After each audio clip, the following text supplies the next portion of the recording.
Итната медицинска помош во Куманово бележи зголемен број на интервенции, при што најчести случаи се поврзани со последици од високите температури. Според доктор Владимир Владевски, во итната помош деновиве се регистрираат околу 40 повици од пациенти во рок од 24 часа. Има зголемен број на повици, особено на јавни места. Најчесто се работи за колапс на пациенти од високи температури, остоглавици, гадење, повраќање и други симптоми.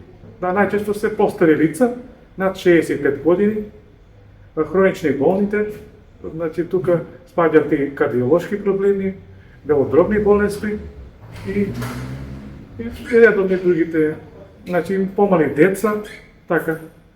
Тие се по ризична категорија. Бројката е голема над 20 посвети интервенции во текот на денот во една смена. Значи исто и ноќната смена, значи околу 40 посети во текот на 24 часа. Прво што треба да направат да избегат од сонцето, тоа да се отидат под сенка на некој полабно место, да легнат во хоризонтална положба и има многу течности. Од 11 до 5 часот, кога се највисоки температури, да се избегнуваат излегување, потребите да се завршуваат по наутро или навечер, така кажеме, во зависок од потребата за човекот. Да се препорачува 2 литра за жени, 3 литра за мажи и по умерени количини, не многу ладни течности, на стопна температура и голка по голка, не наеднаш да се испие примерно поголема количина на ладна течност или ладни сокови, повеќе растителна храна, зеленчев, овоше, течности да се консумира, полесна храна, да се избегнува тешки храни, месо, пржена храна, да се избегнува полесна храна, јогурт, млечни производи, така.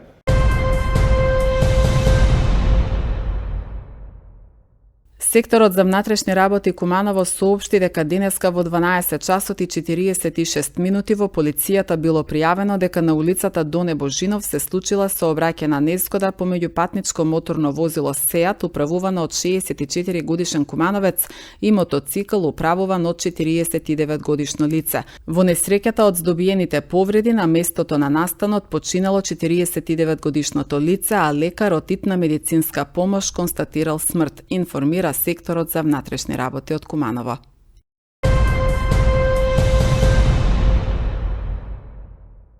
Климатизерите се речиси неизбежни во топлите летни денови, но како граѓаните правилно да ги користат уредите и колку често треба да се чистат филтрите?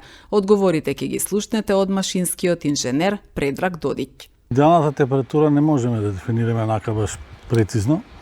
Се зависи од тоа дали стамбениот простор е добро изолиран или не е, затоа што таа температура ќе зависи од тој аспект.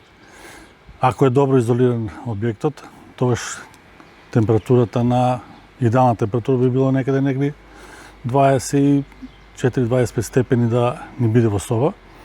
И тој ефект може да го постигнеме ако не е изолирана потешко, додека ако е објектот изолиран, тогаш тоа температура ќе ја постигнеме поблиску.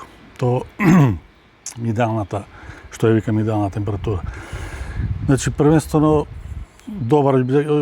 добар изолиран објект, температурата ја местиме на 25 степени, не ја местиме никогаш на многу ниска температура, затоа што климата нема да може да ја постигне таа температура, ќе работи многу долго и ќе дојде до мрзнење на овие надворешни единици што се викаат, додека за овие што се потешко изолирани објекти, тука е малце уште потешка работата, потрошувачката е уште поголема, затоа што тогаш речиси ќе нема исклучување на самата книга, постигнување на таа некои 25 степени температура, 24, која што би била некоја попријатна за седење и за живење.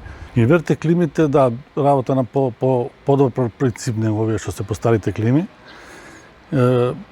Инверте климите се најдобро е да останат вклучени, затоа што климата е подобро да ја одржува температурата отколку да лади нон-стоп. Ако исклучиме климата, температурата ќе се зголеми внатре, кога ќе ја вклучиме, ќе сакаме да ладиме, ќе треба подолго време и ќе треба повеќе потрошувачка на енергија за да постигнеме таа температура, па повторно кога исклучиме и тоа варирање на таа температура од 30 да кажеме 28 па да ја доведеме повторно до 24-25, треба подолго време и климата ќе троши многу повеќе енергија.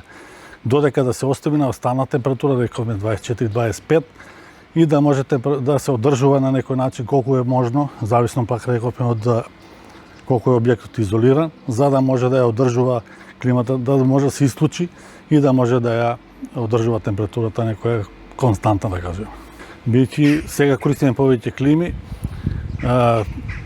треба да се менуваат филтрите на самата внатрешна единица и надворешна нема филтри, меѓутоа да се одржува објектот, да се одржува климата, уредот да се одржува чист од надворешни влијани, од надворешни нечистотини и внатрешната што е единица, филтрите да се чистат ако е можно на секој 2 недели до 4 недели, максимално, да не се чека многу повеќе од тоа, за да и самата клима не се оптеретува затоа што се има запушени филтри од нечистотија и нема да може да ја постигне самата работа и да може да олади самата просторија, а и заради здравјето на самите луѓе кои што во тие филтри може да се развијат микроорганизми и бактерии кои што може да ни влијат на нашето здравје.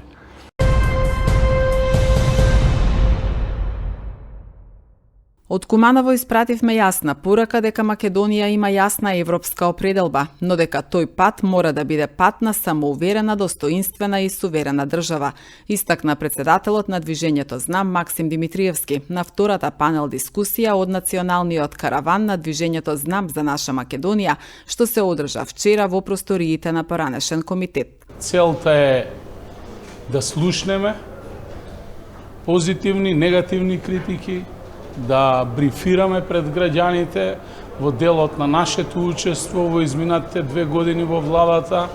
Дел од нашите министри ќе дадат своји излагања и секако онаа што е најбитно да ги слушнеме конкретните предлози од нашите членови, симпатизери, поддржувачи и сите граѓани на Македонија. Веднаш потоа следната недела ќе го посетиме Штип и Битола и караванот на Знам ќе биде активен целиот летен период. Тука најавувам едно работно лето за партијата. Верувам дека сите овие наши активности ќе помогнат и ќе допринесат Македонија конечно да тргне напред во процесот на евроинтеграција, на притоа да се испочитува и онаа што значи историја, континуитет, јазик, сопствена држава и секако достоинство. Па генерално организираме мали средби со оглед на нашите услови со кои што располагаме логистички. Присуствуваат голем број на лица кои што се директно заинтересирани во делот на креирање на идните програми на партијата, бидејќи партијата во следните 2 години треба да ја добие она своја идеолошка линија и да се приклучи на некоја од меѓународните асоциации, а првенствено веднаш по овој караван ќе разговараме во партијата и за можностите за организација на еден конгрес на кој што тоа ќе биде дефинирано. Да, задоволен сум како председател на партијата, особено од тимот кој што ги презентираше сите нивни активности во изминатите 2 години и тоа ќе продолжиме да го правиме, бидејќи мораме да бидеме во контакт со граѓаните, првенствено со членството и симпатизерите, за да од нив го добиеме конкретното мислење како е всушност на терен и како обичниот граѓанин се чувства. Коалицијата никогаш не била постабилна од овој момент, но нормално е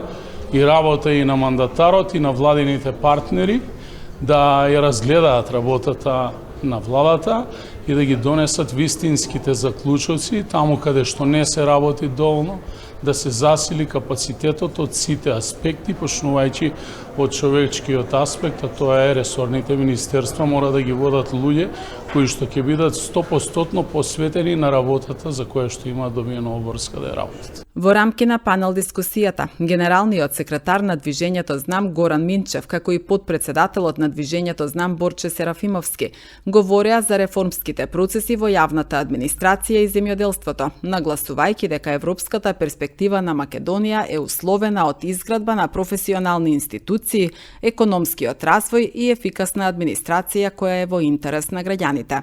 Караванот Европска Знам, Европска иднина, Европска Македонија продолжува во повеќе градови низ државата, како платформа за отворен разговор со граѓаните и заедничко обликување на визијата за Македонија, европска според своите стандарди, силна според своите институции и достоинствена во зачувувањето на своите национални вредности.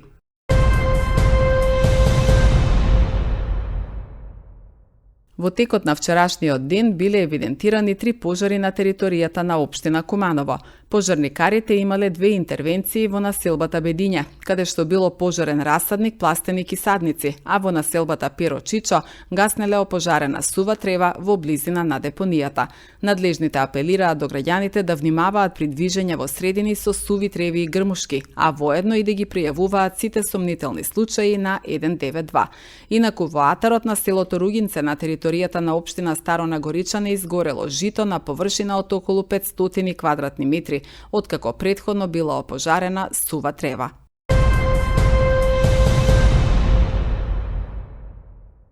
Министерството за земјоделство, шумарство и водостопанство ја известува јавноста дека поради зголемената опасност од појава на шумски пожари на отворен простор, се воведува целосна забрана за движење во шумите и на шумското земјиште, која ќе стапи во сила на 1 јули годинава и ќе трае до 31 август годинава.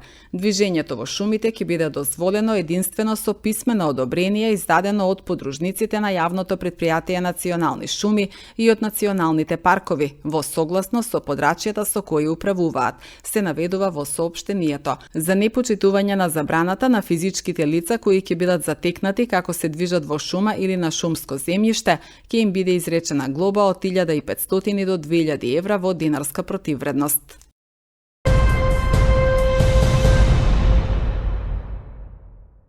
Тенискиот клуб Тумба од Куманово го освои 3-то место во машката тениска лига на Македонија, што представува најдобар пласман во историјата на клубот. Изминатата недела на терените на тенискиот клуб Поинтер се одржа машката тениска лига на Македонија, настан што ги собра на едно место најдобрите клубови во земјата. Овој успех е плод на трудот, посветеноста и борбениот дух на нашите играчи, а воедно е и потврда дека одиме во вистинската насока. Со уште поголем апетит и амбиција, во следната прилика се стремиме кон врвот. Нашиот тим го сочинуваа Далибор Димковски капитен, Алексе Стојмановски, Марин Стефановски, Стефан и Марко Дебрешлиовски, Славко Саздовски и Марко Димковски. Им благодариме на сите што беа дел од овој незаборавен спортски настан, велат од тенискиот клуб Тумба од Куманово.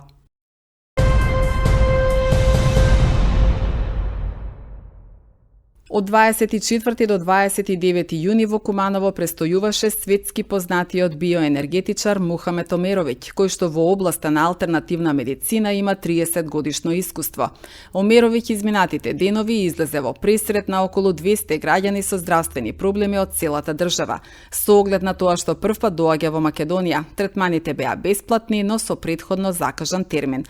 По потеклојот зворник Босна и Херцеговина живее во холандскиот град Ајндховен. Во продолжение проследете дел од интервјуто со Омеровиќ со кој што разговараше Маријан Стошевски. Целосното интервју веднаш повестите. Ja ne znam da sam primijetio na jednom mjestu ljudi sa ovoliko zdravstvenih problema. To je bukvalno od glave do pete, nema na što mi se ne žale. Sad ja se pitam šta vam rade, šta vam kažu doktori kad radite kod njih takvih, pa kaže oni ne kažu ništa. To je zbog nečega da ni oni sami ne znaju. Nije sad da me neko ne shvati pogrešno ovo kritika prema doktorima, već neko je stanje čudno. Širom sam Evrope, budem u Njemačkoj, Austriji, Holandiji, Belgiji, Sloveniji, Hrvatskoj, odem normalno i do moje Bosne, ali na ovako malom prostoru ovoliki broj osoba sa ovolikim složenim problema, ja to još nisam doživio, nisam još vidio. Nešto je čudno, ne znam šta je, ali nešto je jako, jako čudno. Ljudi su megalomani, pogotovo kad je zdravlje u pitanju. razumijem ih potpuno, jer kad dođu i vide da se nešto dešava pozitivno, da se rješava problem, recimo to je večeras bilo u nekih 10-ak slučajeva, najmanje, kaže, boli me malo vrat. Ja pođem od vrata, kaže, malo i ramena, i onda pošao dole. Gde sad malo i ovdje leđa, i kukova, i koljeno, pa i trbuh, pa može malo i sinusa, pa malo i za oči. I onda kaže, pa ima ništa da ne boli. Kaže, kod mene nema šta ne boli. Ali dobro je. Razumijem ljude, samo što bi oni trebali znati da je to proces, da to nije 5 minuta i da sve prođe, da je proces koji nekad treba i ponoviti, ali eto.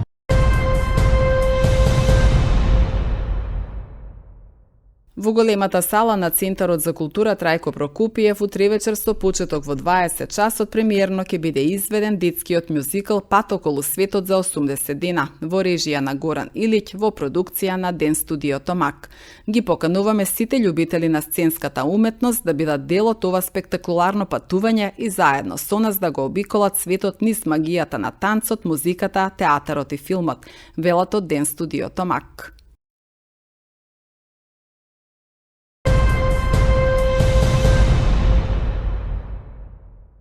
На територијата на општина Куманово в четврток во раните утрински часови ќе биде извршено авионско прскање против комарци. Третманот ќе започне во 5 часот, а ќе опфати површина од 1270 хектари. Доколку временските услови не дозволат спроведување на авионското прскање во предвидениот термин, третманот ќе биде реализиран првиот нареден ден кога ќе има поволни временски услови.